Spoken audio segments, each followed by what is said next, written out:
Cabildeo presenta Informe Especial con Amalia Pando.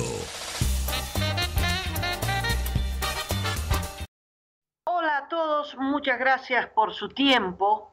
En este espacio voy a hablar de una denuncia que presentó un cura argentino que se llama Jorge Sonante. Jorge Sonante, que dice que es diácono de Buenos Aires, ha presentado una denuncia que ya había formalizado ante la Fiscalía bonaerense el pasado 21 de agosto del año pasado. Pero esa denuncia no tuvo mayor repercusión, hasta que en los pasados días fue entrevistado por una radio en Colombia, y además esa entrevista, y además agregando varios datos, apareció en el portal de Gustavo Rugeles, también colombiano. ¿Por qué Colombia se interesa en Jorge Sonante? Porque parte de su denuncia afecta al expresidente colombiano Juan Manuel Santos. ¿Qué dice la denuncia? Que los expresidentes populistas, e incluye en esa categoría a Juan Manuel Santos, han depositado fortunas sustraídas de la administración pública en el Banco del Vaticano. Cuando se presentó ante la Fiscalía, Sonante dijo ser testigo de esas transferencias a propósito de una investigación ya abierta en la Argentina contra Cristina Kirchner, que se llama la ruta del dinero de los Kirchner, es decir, cómo cobraban coimas a los empresarios a cambio de obras, y esas coimas pues fueron a varios destinos para camuflarlas, y uno de esos destinos fue el Vaticano. Y Jorge Sonante pidió que lo convoquen como testigo para dar fe de que efectivamente el dinero sustraído al pueblo argentino por los K, es decir, los Kirchner, Néstor y Cristina, fue a parar en gran parte a el Banco del Vaticano. Bueno, en las entrevistas, Jorge Sonante, tanto en esta radio FM 999 Info y como en el portal de Gustavo Rugeles, habla de montos, inclusive da el número de cuenta que en el Banco del Vaticano tendría Juan Manuel Santos, y da una lista escalofriante, pues dice que se han robado 2.980 mil millones de dólares, es decir, casi 3.000 millones de dólares. Y dice, y da un detalle, la hija de Hugo Chávez, María Gabriela Chávez, tiene depositados 851 millones de dólares, Cristina Kirchner un poquito más, 876 millones de dólares, Nicolás Maduro va por ahí, 859 millones de dólares, y Juan Manuel Santos, 395 millones de dólares. Pero no son los únicos que habrían recurrido a el Banco del Vaticano para ocultar el dinero que le roban a sus respectivos pueblos. En otra declaración, también este cura argentino involucra al presidente Evo Morales. Reitero, el que lo involucra es este sacerdote argentino, Jorge Bonante, que pues la denuncia no solo abarca a los expresidentes y jefes de Estado populistas de América Latina, pero directamente al Papa Francisco.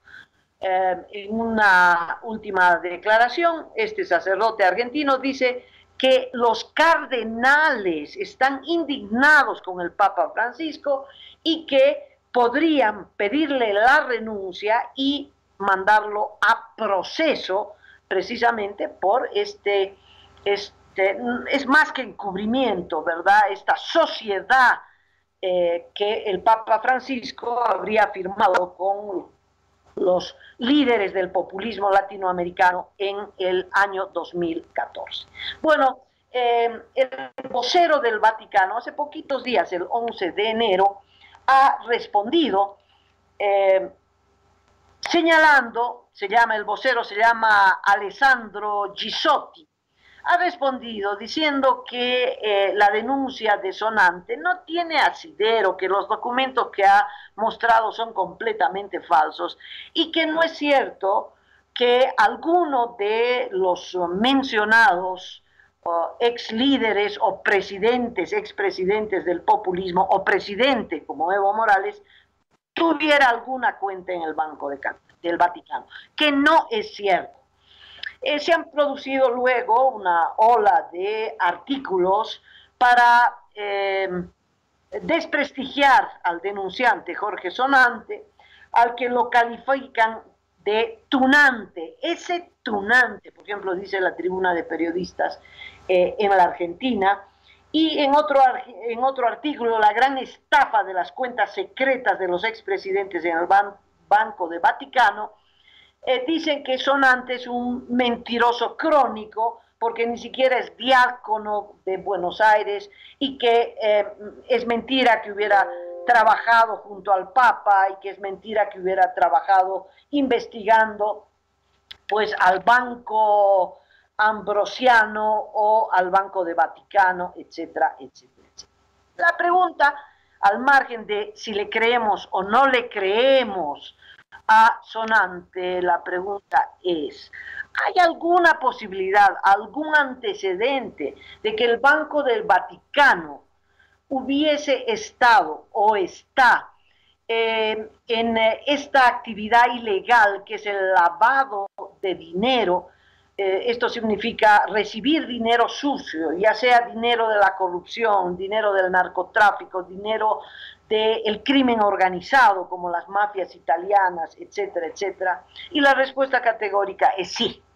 Hay no un antecedente, hay muchos antecedentes que además de la actividad del lavado de dinero, esta actividad por ser tan corrupta, tan vinculada a la mafia organizada, está cruzada por graves asesinatos, y no uno, sino muchos, entre ellos, muy posiblemente, el asesinato de un papa, Juan Pablo I.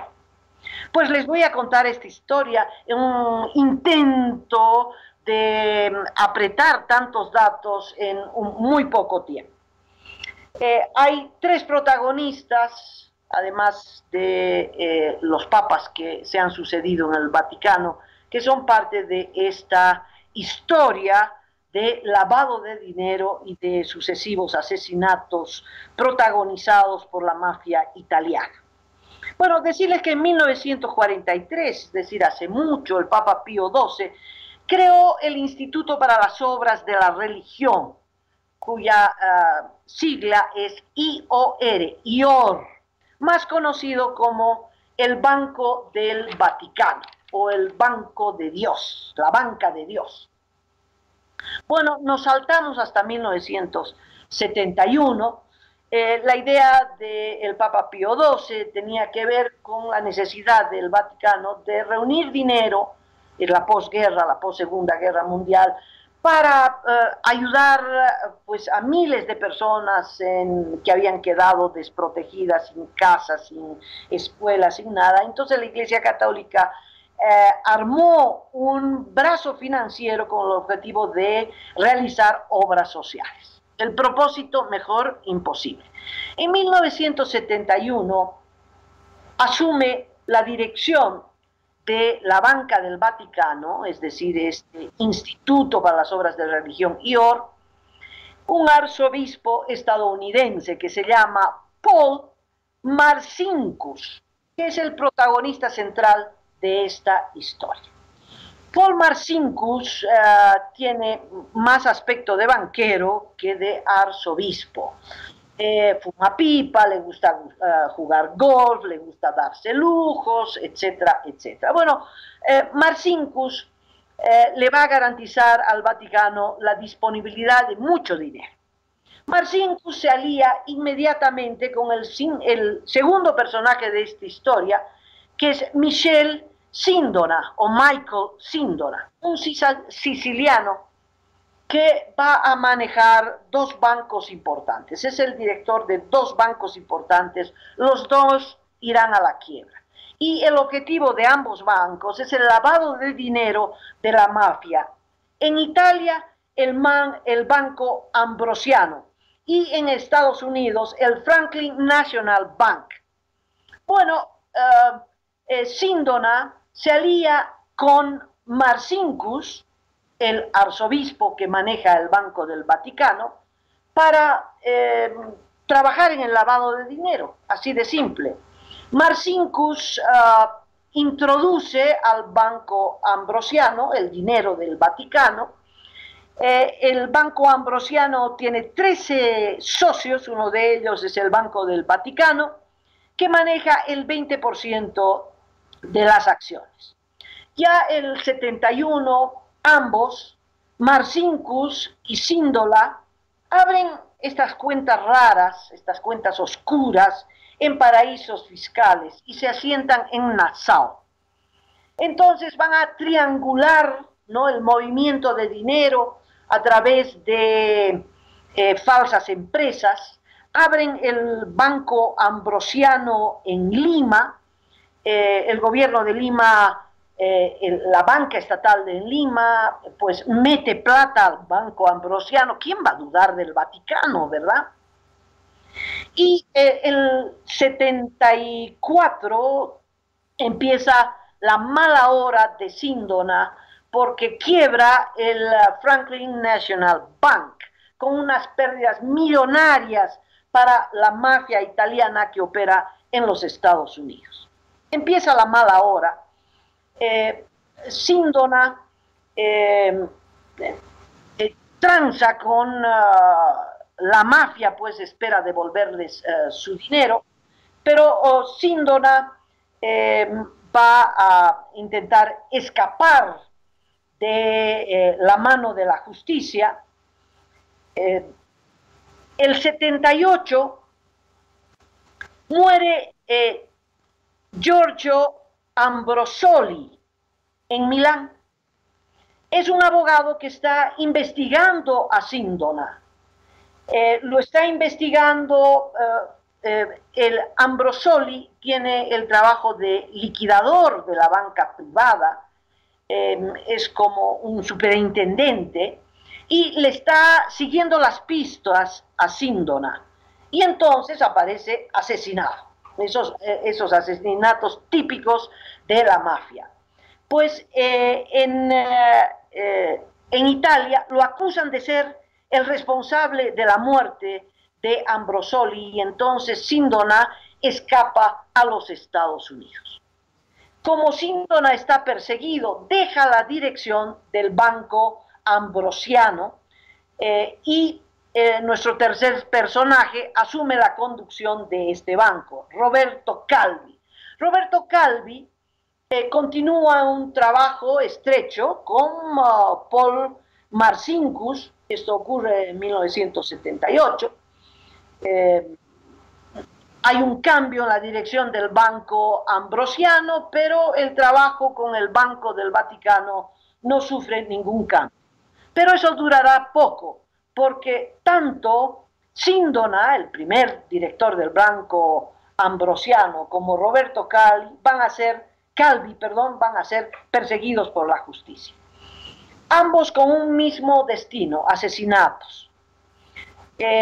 Sindona, les decía, escapó a los Estados Unidos y en Estados Unidos finge un secuestro para mover el dinero de la mafia o mover dinero y con el pretexto de pagar el rescate, devolver parte del dinero, algunos millones, a la mafia italiana en los Estados Unidos.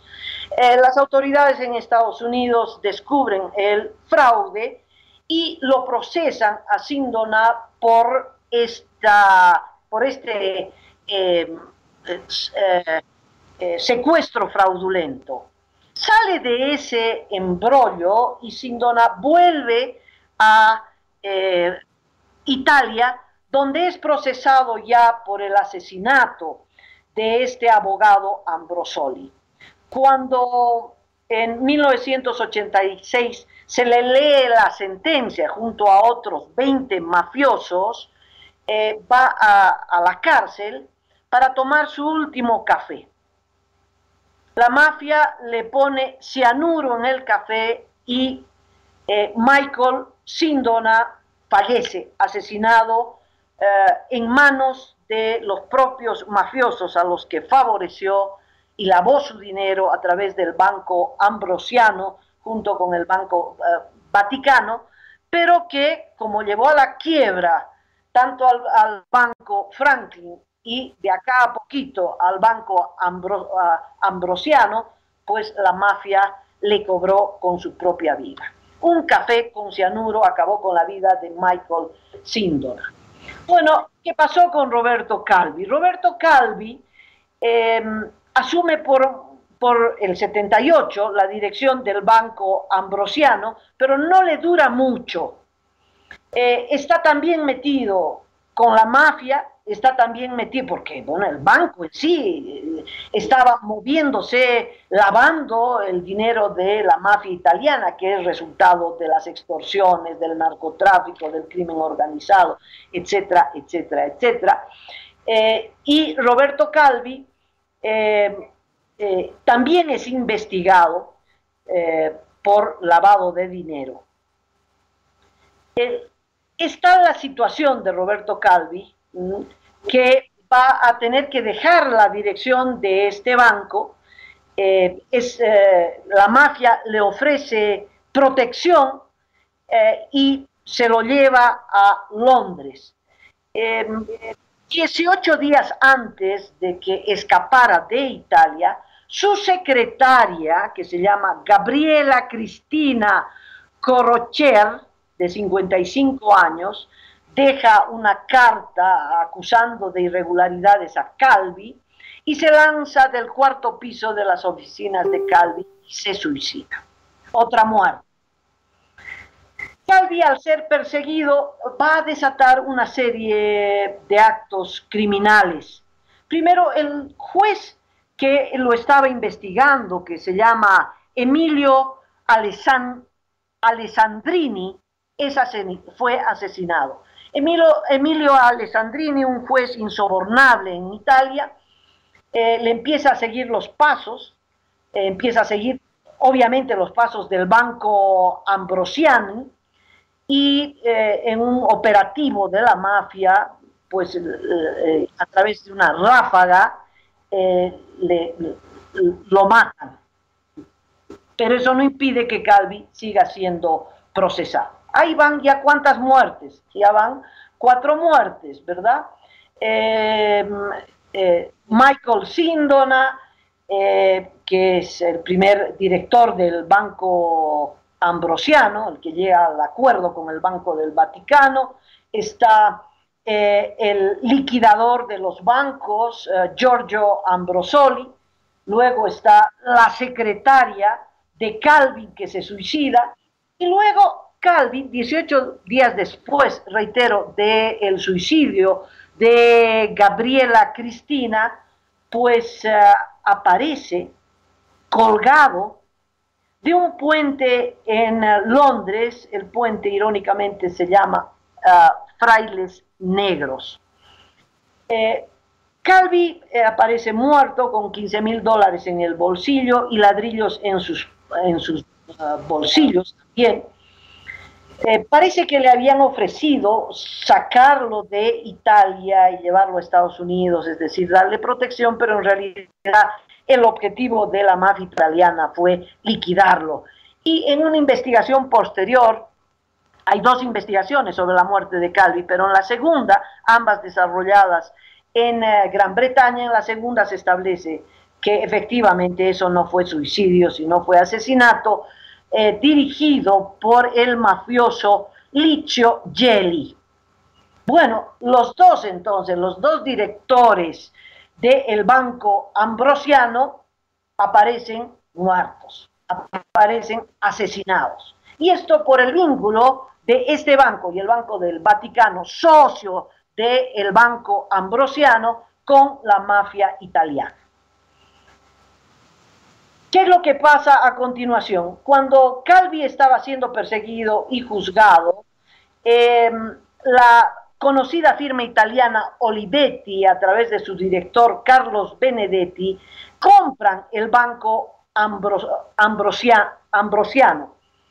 Pero esa compra le dura 2 meses. La mafia lo hace correr. Le llegan las amenazas y entonces Ambrosoli renuncia, deja de concretar la compra de ese banco y hay otro interesado, Roberto Rossoni, a quien lo corren a bala, literalmente a bala. Resulta herido en las piernas, por suerte salva la vida, pero no puede hacerse del banco Ambrosiano. Entre tanto, el Banco de Italia, que es como el banco central de Italia, y la Fiscalía ya habían empezado la investigación en torno al movimiento financiero de este banco. No pueden investigar al Banco del Vaticano. La mano de la justicia italiana no llega al Banco Vaticano porque el Vaticano es un Estado independiente. Las cuentas del Banco del Vaticano están encapsuladas y no hay nadie que pueda investigar esas cuentas. Pero es investigada la actividad de Marcinkus y de los sucesivos directores y socios de Marcinkus en el Banco Ambrosiano, porque el Banco Ambrosiano es un banco particular y por lo tanto sometido a las leyes financieras de Italia. Entonces, el Banco de Italia y la Fiscalía continúan la investigación sobre los raros movimientos financieros del Banco Ambrosiano y pues descubren un hueco financiero de 1.400 millones de dólares, descubren una deuda de 130.000 millones de dólares, de ese dinero que había salido, movimientos raros, etc. Pero antes de la quiebra del Banco Ambrosoli, que fue una quiebra que estremeció al Vaticano, se produce otro hecho conmovedor. En 1978, mientras Roberto Calvi asumía la dirección del Banco Ambrosiano, asume el papado Juan Pablo I.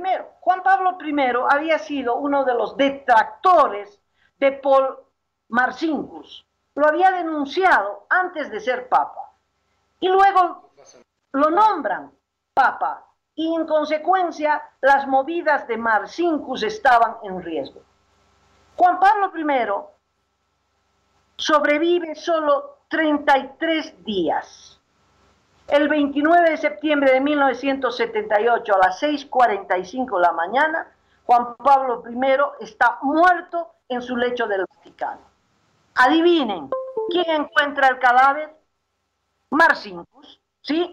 Marcinkus, que no vivía en el Vaticano, que llegaba a su oficina a las 10 de la mañana, en fin, a las 6:45, dice haber encontrado el cuerpo sin vida de Juan Pablo II. Poco después, un mes después,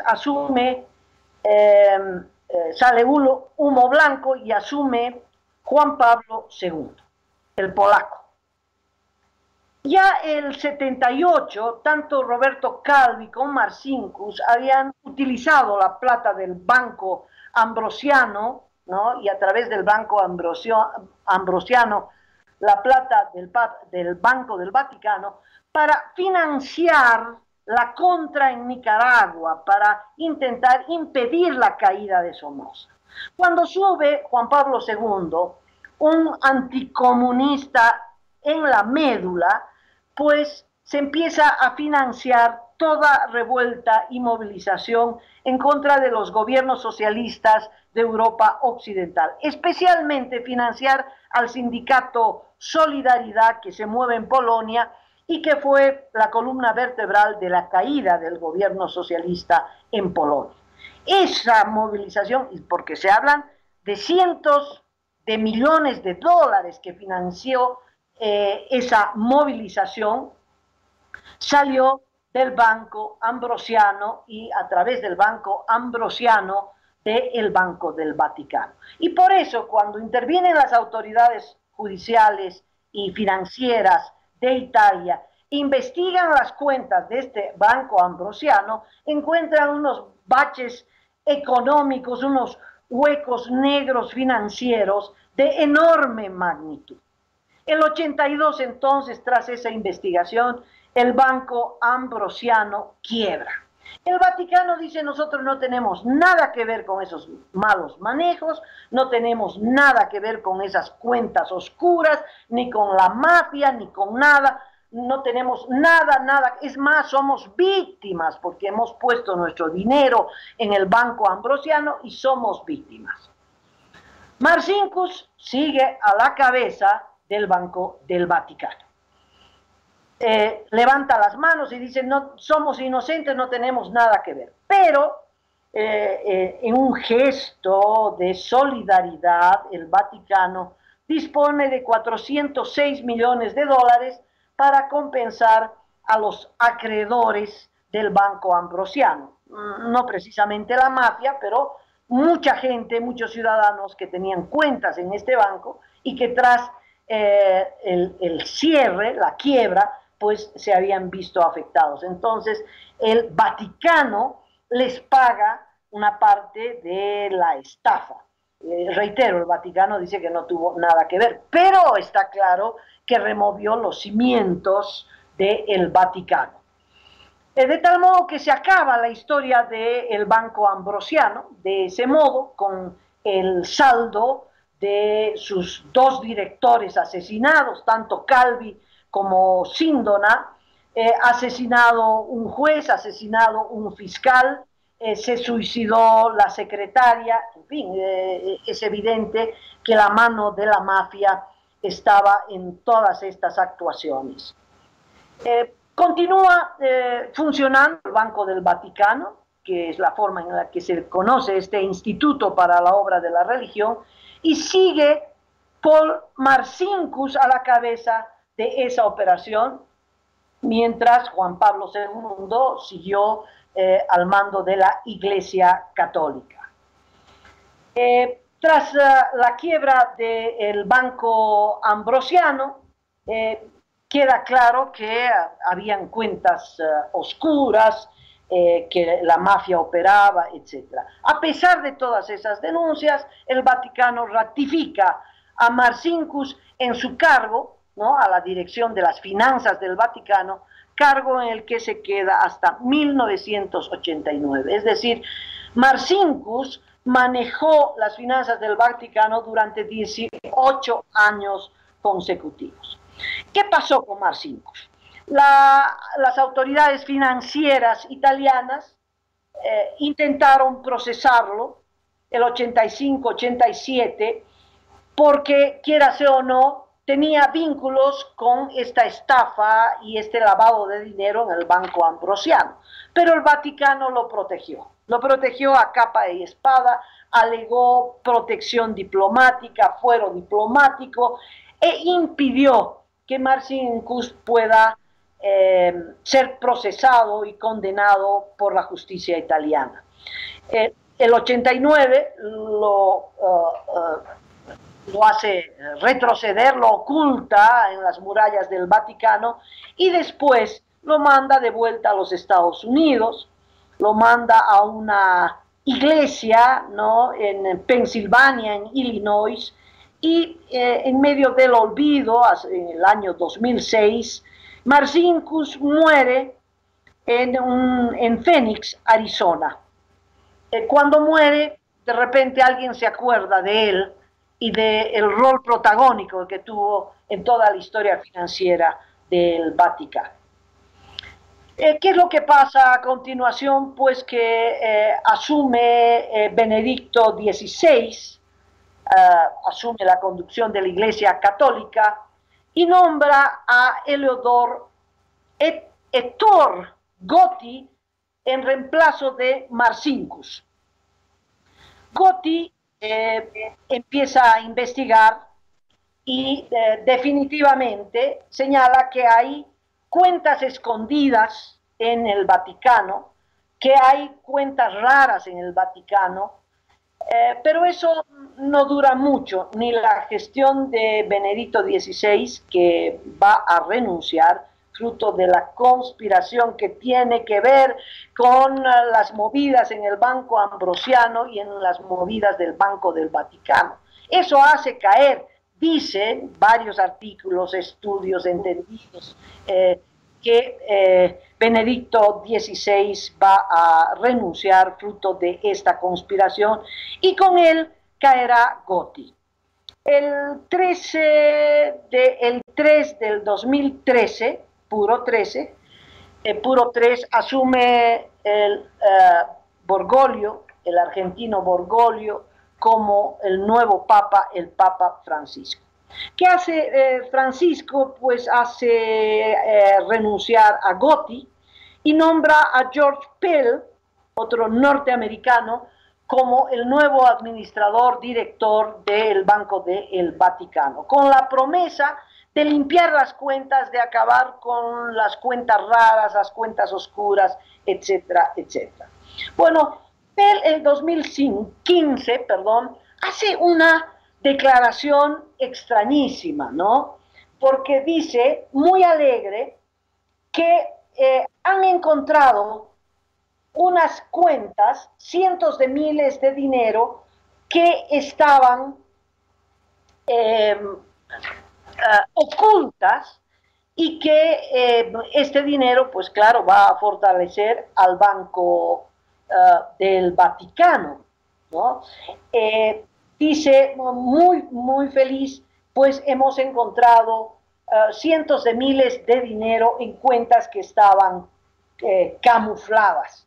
Y reconoce que hay cuentas oscuras, entiéndase, dinero sucio en el Banco del Vaticano. Pell reconoce eso y dice, personas sin escrúpulos se habían beneficiado de la ingenuidad financiera del Vaticano para blanquear dinero sucio. Bueno, ingenuidad ninguna, pero reconoce, lo importante de esta declaración, reconoce que el Banco del Vaticano fue un instrumento para blanquear dinero sucio. Con ingenuidad o sin ella, el Banco del Vaticano hizo este trabajo sucio.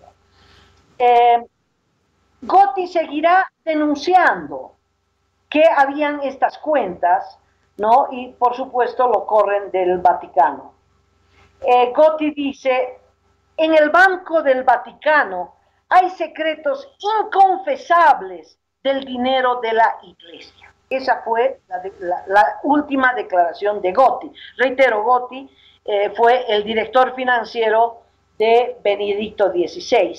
Pell es el director financiero del Papa Francisco. Bueno,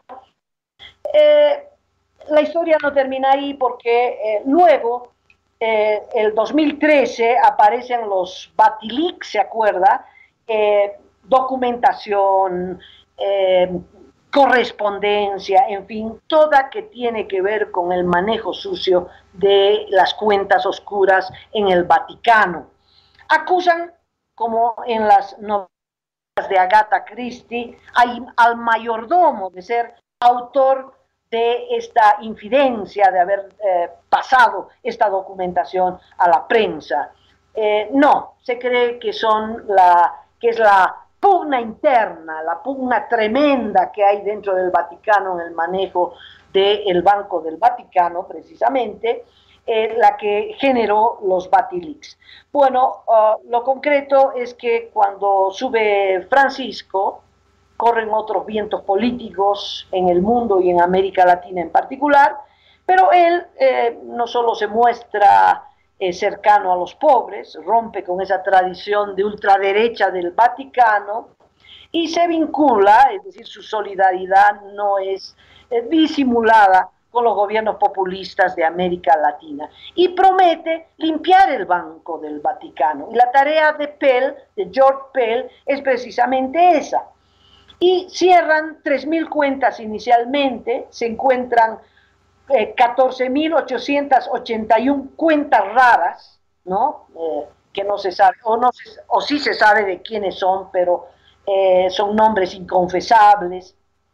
En fin, pero este ímpetu de limpieza de las finanzas del Vaticano se termina muy pronto.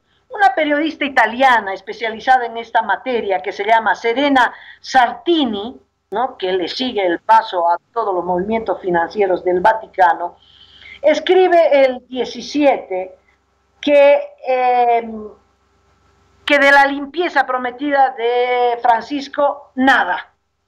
¿En qué quedó la promesa de Francisco de limpiar las del Banco del Vaticano? Se pregunta, la respuesta es, en nada.